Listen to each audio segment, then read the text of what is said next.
Lecture du jour, bonjour. Et ce matin, c'était 2 Chroniques chapitre 28 et 2 Rois 16 et 17 avec des choses très intéressantes. La fin du règne du roi Akaz, qui est bien triste, qui est bien triste parce que tu dis, mais qui fait ça? Aller chercher les dieux des peuples que tu as vaincus. Donc ces dieux n'ont pas été capables de délivrer les peuples que tu as vaincus. Et tu vas prendre ces dieux-là, alors que toi, tu as eu la victoire, et tu prends les dieux qui n'ont pas été capables de délivrer leur peuple. Tu dis, mais pourquoi tu fais ça? Et ça paraît tellement stupide, mais tu dis, parfois dans nos vies, on fait des choses stupides, aussi stupides que ça.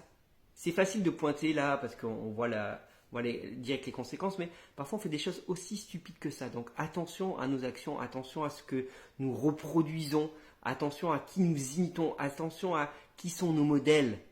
Et justement, c'est ce que va dire l'auteur dans ce chapitre. Dans ces chapitres, j'aime beaucoup ça, parce qu'il décrit justement, il dit voilà, le peuple d'Israël n'a pas arrêté de pécher, de se détourner, bien que l'Éternel ait envoyé des prophètes, bien qu'il ait averti, bien qu'il ait même fait des miracles, des choses extraordinaires. Le peuple n'a cessé d'aller chercher d'autres dieux et d'adorer d'autres dieux. Et il y a ce verset très important, très très important, qui dit ils ont adoré des dieux qui ne valent rien. Et ils sont devenus eux-mêmes des gens qui ne valent rien.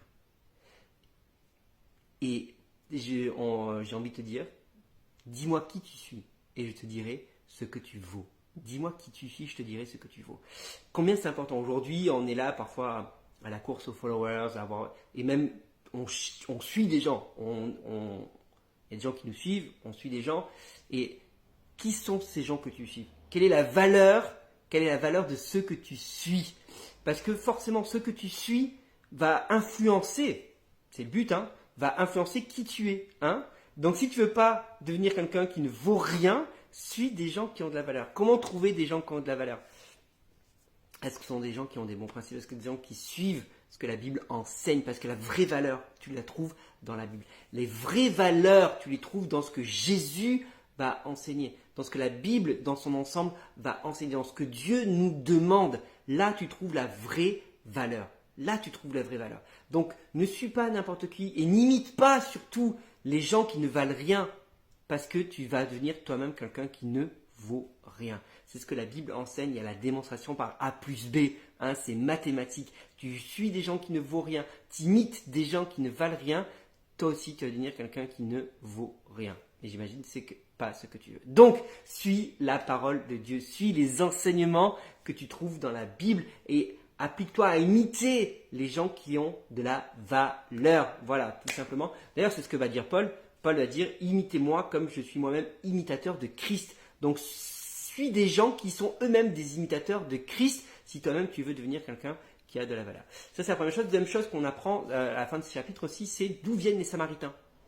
Et quand tu s'y connais un peu les évangiles, tu sais qu'il y a un conflit entre les Juifs et les Samaritains, que les Juifs ne peuvent pas se blairer les Samaritains. Et d'ailleurs, c'est pour ça que Jésus, dans sa parabole, va prendre la parabole du bon Samaritain. C'est le bon Samaritain, c'est le Samaritain qui va être la bonne personne.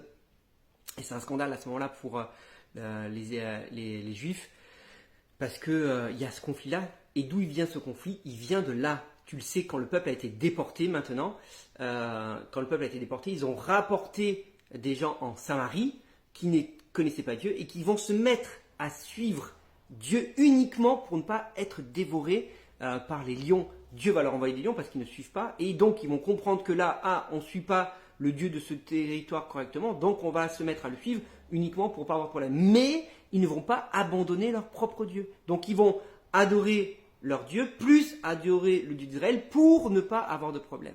Et ça, c'est la deuxième question que j'ai envie de te poser. Pour quelle raison tu suis Dieu? Est-ce que c'est par superstition? Est-ce que c'est par peur? Est-ce que c'est par crainte?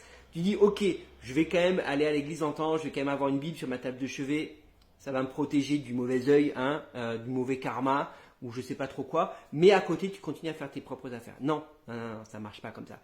Abandonne ta mauvaise pratique, abandonne toutes tes mauvaises pratiques et suis Dieu de tout ton cœur. Ça, c'est ce que Dieu nous demande, de le suivre de tout son cœur. Pas par peur, pas par superstition, mais par amour. Voilà, tout simplement. Dis-moi ce que toi, tu as aimé dans ces chapitres, ce que tu retiens. Je te souhaite une bonne journée et un bon week-end.